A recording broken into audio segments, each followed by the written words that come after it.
स्वागत है आप सभी लोगों का हमारे ऑनलाइन लर्निंग प्लेटफॉर्म पे। तो कैसे हैं आप सब लोग? कैसी चल रही है आप लोगों की तैयारी? एग्जाम चल रहा है, आई नो दैट प्रेशर बन रहा होगा। तो अप्रोक्स आप लोगों का बिजनेस फाइनेंस के बाद में ये दूसरा पेपर होगा जो कि सबसे ज्यादा डिफिकल्ट है।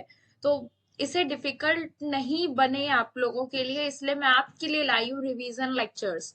ठीक है, तो ये रिवीजन लेक्चर्स यही यूट्यूब प्लेटफॉर्म पे आएंगे, तो आप इसको जो है सब्सक्राइब कर लीजिएगा। और अगर आप हमारे चैनल पे नए हैं तो वीडियो को लाइक कर लीजिएगा और प्रीवियस वाली वीडियोस को विजिट कर लीजिएगा। प्रीवियस में और भी कई लेक्चर्स हैं जो कि यहाँ पे मौजूद हैं। इसके अलावा हमारे टारगेट गुरुकुल के अलावा हमारा एक न्यू चैनल है जो कि केवल लखनऊ यूनिवर्सिटी की अपडेट्स के लिए, और जो लखनऊ यूनिवर्सिटी में जो भी लेक्चर्स वहाँ की यूनिवर्सिटी के लिए आने वाले हैं, वो चाहे बीकॉम बीएससी और फॉर एनी कोर्सेज एमए, ठीक है, वो उन सारे कोर्सेज के लिए है। तो आप लोग वहां पे जाके उसको विजिट करिए, लाइक करिए, शेयर करिए फ्रेंड्स के साथ में, और सब्सक्राइब भी कीजिए। तो बात करते हैं, आज हम लोग पढ़ेंगे क्या? Nature and scope of statistics. तो ये जो रिवीजन लेक्चर है, मैं इसमें ट्राई माय लेवल बेस्ट कि मैं आप लोगों को विद इन 30 to 40 मिनट्स में एक यूनिट कवरिंग करा दूं, ठीक है।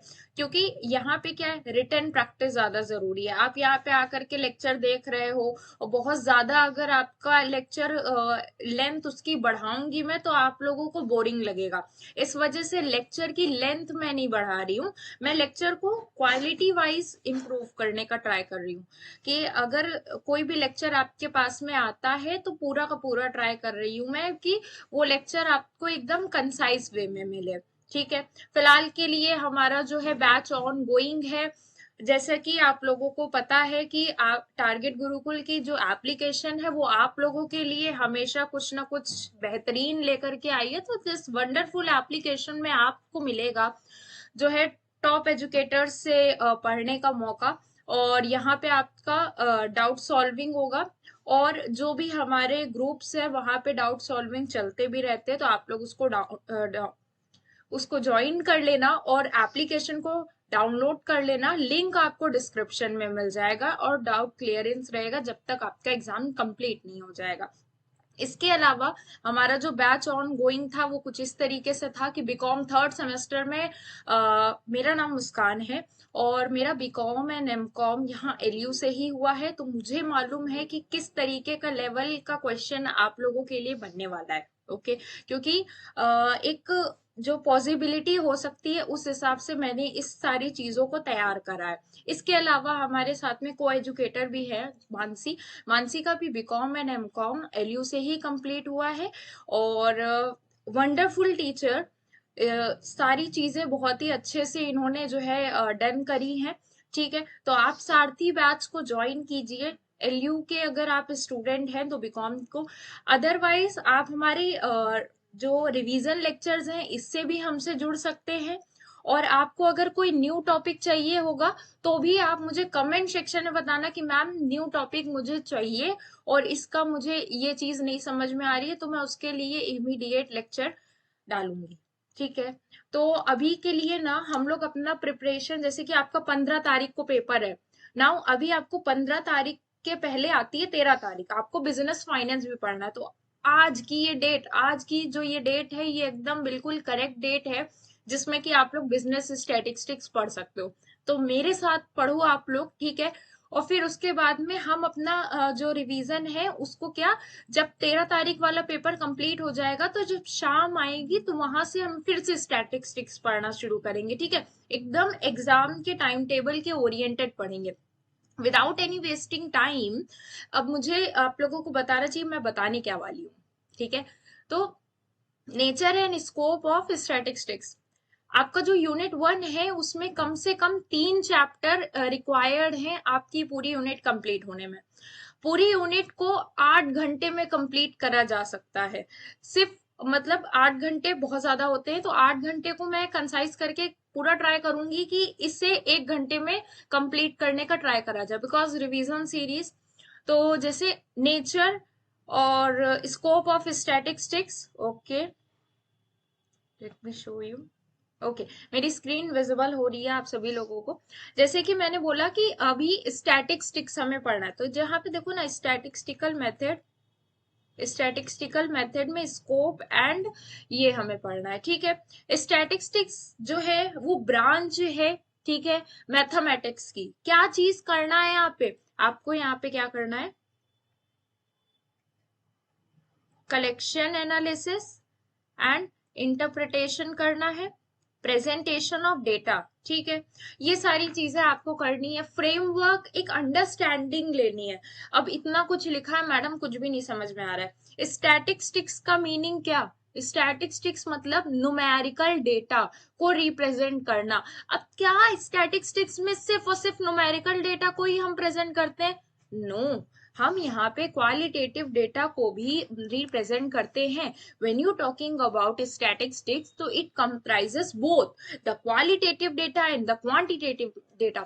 come on, दोनों comprises कर रहा है, क्या क्या consist कर रहा है, quantitative data and qualitative data।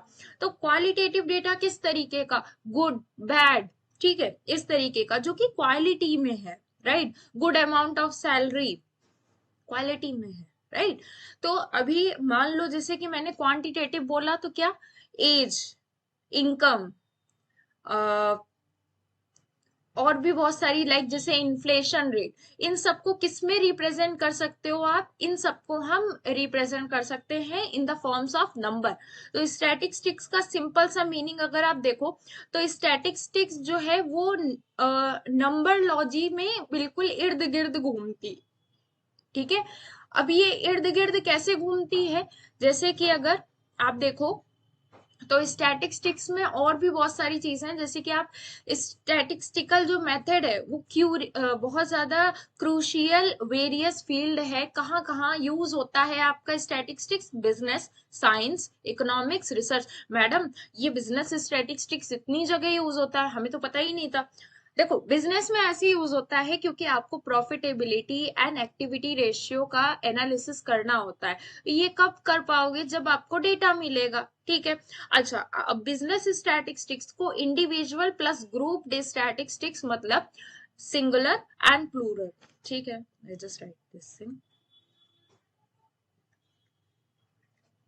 Singular, plural. क्या मीनिंग है, एक संख्या और बहुत सारी संख्या, ठीक है। बहुत सारी संख्या का क्या मतलब है यहाँ पे, कि हम एक ही साथ साथ बहुत सारे फैक्टर्स को यहाँ पे देख सकते हैं। अब एकदम बिल्कुल एनालिटिकल होकर के सोचो ये क्या मैडम कह रही है। जो प्लूरल यहाँ पे लिखा हुआ है इसका मतलब ये है, अगर किसी भी बंदे की उम्र ज्यादा है तो उस हिसाब से उसको एक्सपीरियंस में भी हो सकता है ज्यादा हो, ठीक है। यहीं से फॉर्म होती है एक, मतलब अगर आप देखो तो एक आप अजम्पशन जो है लेकर के चल रहे हो, ठीक है। तो अगर आपको इस तरीके से रिसर्च करना है तो यहाँ पे क्या स्टैटिस्टिक्स आपके लिए कारगर सिद्ध हो रहा है, ठीक है। तो ये आपका सिंगुलर एंड प्लूरल दोनों तरीके से हो रहा है, ठीक है।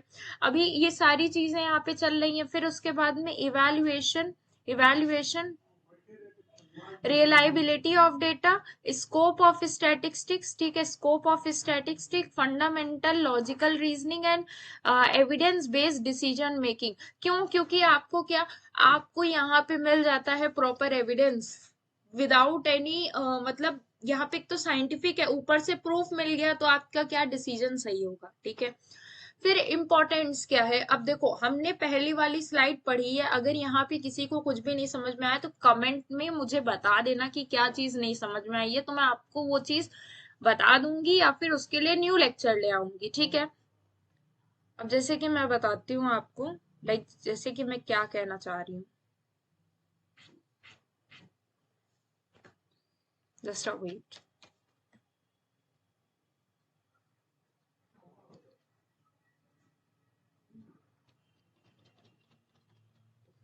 ओके, ओके, तो जैसे मैंने बोला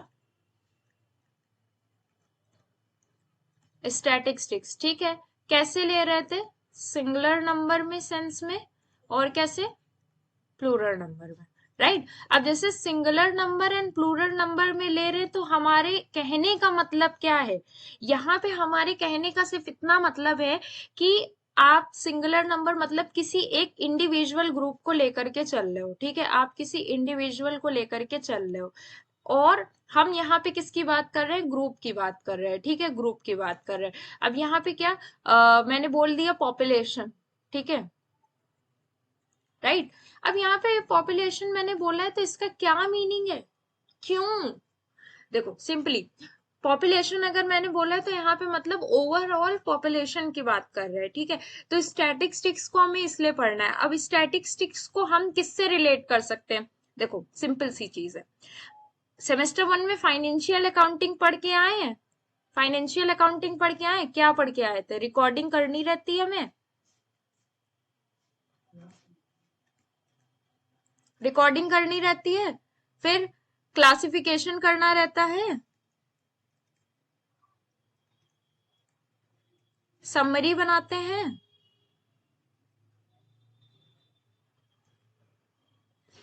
आज वाला लेक्चर देखने के बाद में आपको बिल्कुल ऐसा नहीं लगेगा कि यहाँ पे से आप लोगों ने कोई नॉलेज गेन नहीं करी। मैं इंटर रिलेट करके आपको चीजें बताऊंगी और आपको फिर कभी दोबारा कोई और वीडियो देखने की इस लेक्चर के लिए तो जरूरत नहीं पड़ेगी, बिल्कुल एकदम मैं प्रॉमिस के साथ में बता रही हूँ आप लोगों को, राइट।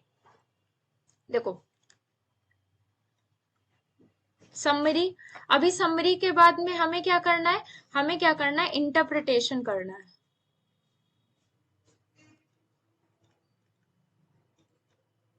ठीक है। फिर क्या, अब डिसीजन, ठीक। अब ये जो मैंने फाइनेंशियल अकाउंटिंग के लिए बताया था,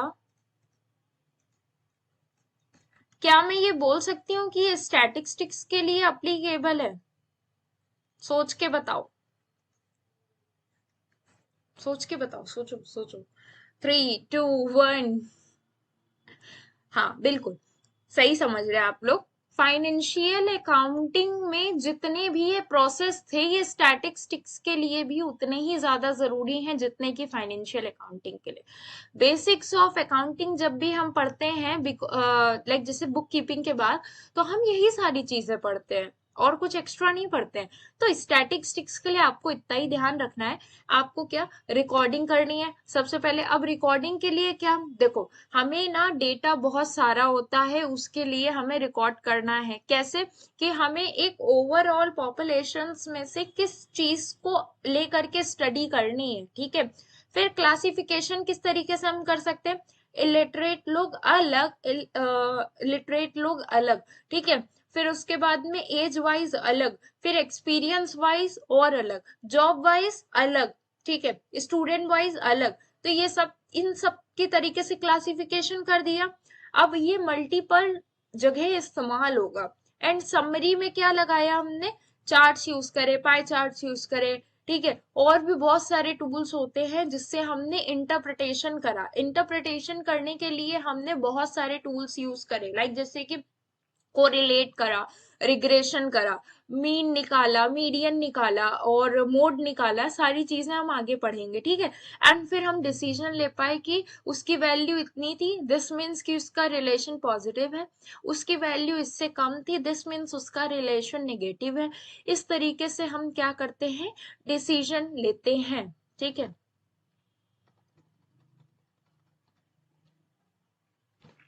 जरूरत क्या है, जरूरत क्या है, इंपॉर्टेंस ऑफ स्टैटिस्टिक्स, सबसे पहली चीज जो जरूरत मुझे नजर आती है,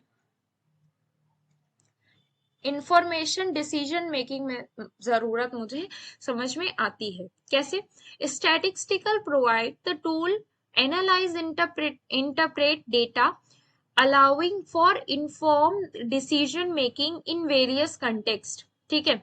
अभी यहाँ पे जैसे कि statistics provide tools to analyse the interpret data allowing for the informed decision making in various context। तो सिंपली आपको इंफॉर्मेशन के लिए स्टैटिस्टिकल टूल्स का इस्तेमाल करना पड़ता है, क्योंकि आपको एनालिसिस करना होता है अपने डेटा का, जिससे आप डिसीजन ले पाते हो। रिसर्च एनालिसिस करने के लिए अगर आपके पास में डेटा न्यूमेरिकल मौजूद नहीं है तो आप रिसर्च नहीं कर पाओगे, तो आपको रिसर्च करने के लिए भी ये डेटा चाहिए होता है। And then afterwards impact of policy, impact on policy. अब यहाँ पे ये चीज इंपॉर्टेंट है, आप लोग एग्जाम में लिख करके आते हो ना, तो ये वाला पॉइंट बहुत सारे स्टूडेंट्स नहीं लिख करके आते, उन्हें लिख के आना चाहिए। क्या लिखा है देखो, statistical finding influence policy decision in economy, public health, social science, shaping the world we live। बहुत सिंपल सी लाइन लिखी है कि इन्होंने कहा है कि ओवरऑल जितना भी डेटा हम जनरेट करते हैं वो इम्पैक्ट करता है पॉलिसीज को, बिकॉज उससे रिलेटेड जो डेटा होता है, पॉलिसी किनके लिए बनती है, पब्लिक हेल्थ के लिए, सोशल साइंस के लिए, एडुकेशन के लिए। तो ये सारी चीजें हमारी क्या इकोनॉमी को और वर्ल्ड को शेप करती है। तो स्टैटिस्टिक्स का बहुत जरूरत है, राइट। मेथड्स क्या हो सकते हैं कलेक्शन डेटा के, मेथड्स क्या हो सकते हैं, तो हमारा जो सफर है ना डिफाइनिंग से एनालाइजिंग तक का सफर कुछ इस तरीके से खत्म होता है कि सबसे पहले तो हम ये डिसाइड करते हैं कि मेथड्स ऑफ डेटा कलेक्शन है कैसा, ठीक है। आप अब ये मत देखो इतना ज्यादा कि मेथड दो तरीके के होते हैं, इनडायरेक्ट मेथड होता है, डायरेक्ट मेथड होता है। पुराना वे हो गया, हम लोग हमारे समय में पढ़ा करते थे, ठीक है। अभी क्या थोड़ा सा डिफरेंट तरीके से सोचना पड़ेगा। इनडायरेक्ट और डायरेक्ट तो होता है, लेकिन उसके अंदर का जो कंटेंट हमको लिख करके आना है एग्जाम के पॉइंट ऑफ व्यू से, अब वो एग्जामिनर पढ़ पढ़ के थक गया होगा डायरेक्ट इनडायरेक्ट, ठीक है। तो हम कुछ और तरीके से लिखेंगे इसको, जैसे सर्वे एंड क्वेश्चनर मेथड। अब यहाँ पे आपने लिखा, अब एक तरीका तो ये है कि आप ट्रेडिशनल मेथड के हिसाब से लिखो, डायरेक्ट एंड इनडायरेक्ट मेथड, और फिर उसके बाद में आप क्लासिफिकेशन करना स्टार्ट कर दो। दूसरा तरीका तो ये है कि सबसे पहले आप लिखो, लाइक जैसे मैंने लिखा भी है, सर्वे एंड क्वेश्चनर मेथड, ठीक है। अब ये सर्वे एंड क्वेश्चनर मेथड कैसा हो गया, ये प्राइमरी डेटा को रिप्रेजेंट करता है।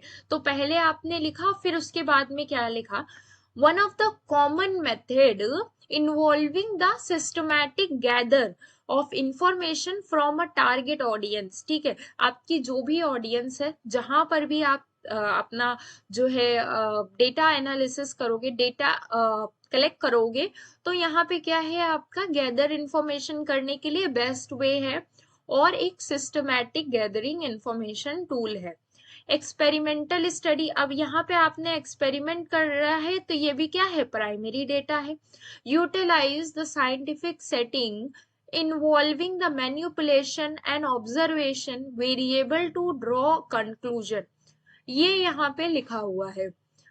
ऑब्जर्वेशनल स्टडी, लाइक जैसे research observe subject in their new natural environment, drawing insight from a real life scenario। ऐसा नहीं लग रहा कि बहुत ज्यादा बुकिश लैंग्वेज हो गई, हम इसे दूसरी तरीके से नहीं लिख सकते क्या, देखो ध्यान, हम इसे दूसरी तरीके से भी लिख सकते हैं। यहाँ पे एक्सपेरिमेंटल जो स्टडी मैंने बताई है, ये वाली, ये प्राइमरी सोर्स है, ठीक है, ये भी हमारा प्राइमरी सोर्स है। ऑब्जर्वेशनल स्टडी कैसी हो गई, ये भी हमारा जो है प्राइमरी सोर्स है। तो सारी चीजें प्राइमरी में आ रही हैं, तो हमने यहाँ पे ये सारी चीजें लिख ली। ऑब्जर्वेशन का क्या मतलब है कि जैसे कि आपने कभी कभी सुना होगा, हार्वर्ड यूनिवर्सिटी में या फिर लंदन यूनिवर्सिटी में एक रिसर्च हुई जिसमें कि 10 से 15 लोगों को साथ में रखा गया, उनका बाइंग पैटर्न देखा गया, तो पता चला कि जो वुमेन होती हैं वो एज कंपेयर टू मेन ज्यादा शॉपिंग कर लेती है, ठीक है। तो उनके हिसाब से जो रिसर्च हुई कैसे हुई, ये ऑब्जर्वेशन में हुई। वैसे कहना तो हम इसे एक्सपेरिमेंट बोल सकते, बट नहीं, ये गलत होगा। एक्सपेरिमेंट का सिंपल सा मीनिंग ये होता है कि आप केमिकल से एक्सपेरिमेंट करो, ठीक है, तो एक्सपेरिमेंट तो नहीं होगा। Descriptive and informational statistics. Descriptive में क्या है, आप यहाँ पे क्या डिस्क्रिप्शन देते हो, समरी निकालते हो, इंटरप्रिटेशन करते हो by the way of measure of central tendency, variability and graphical representation. ठीक है, देखो ग्राफिकल रिप्रेजेंटेशन। और इन्फर्ड स्टडी में क्या है, इन्वॉल्व द प्रिडिक्शन, आपको प्रिडिक्शन करा आपने by the way of past time में जो भी डेटा था उससे प्रोबेबिलिटी निकाल सकते हो, और आप यहाँ पे हाइपोथेसिस टेस्ट कर सकते हो।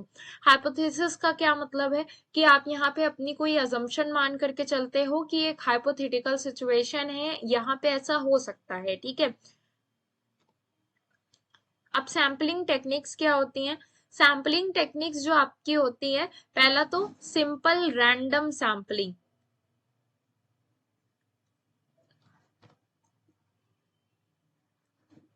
सिंपल रैंडम सैम्पलिंग क्या होती है, सिंपल रैंडम सैम्पलिंग जो होती है वो आपकी एकदम बिल्कुल कहे जा सकते कि अनबायस्ड होती है। ठीक है, every member of the population has an equal chance to being selected for the sample.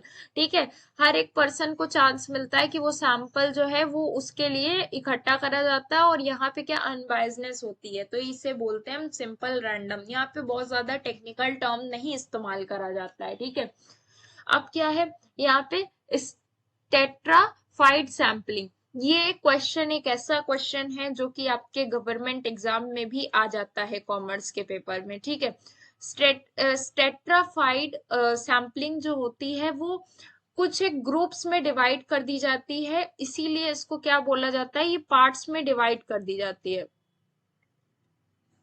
ठीक है, ये पार्ट्स में डिवाइड कर दी जाती है, रैंडम सेलेक्टेड करा जाता है। जैसे कि मान लो यहाँ पे एक बॉक्स है, बॉक्स में कुछ एक नंबर्स हैं, तो जैसे इन्होंने 2 3 4, अब यहाँ पे 3 को कर लिया, रैंडमली करते हैं। ठीक है, ये लोग 4 भी कर सकते हैं। ओके, इस तरीके से।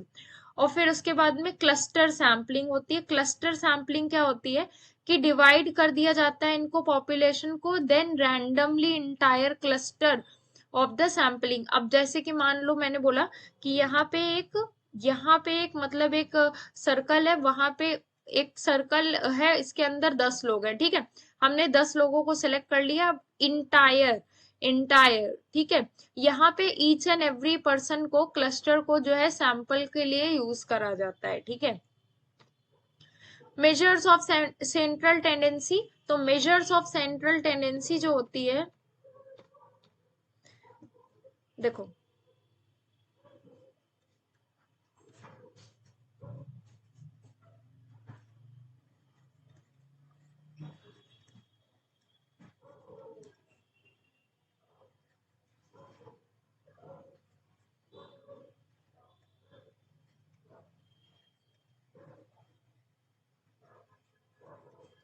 मेजर्स ऑफ सेंट्रल टेंडेंसी कैसी हो सकती है, लाइक जैसे कि अगर मैंने बोला यहाँ पे क्या आता है, मीन, मीडियन, मोड।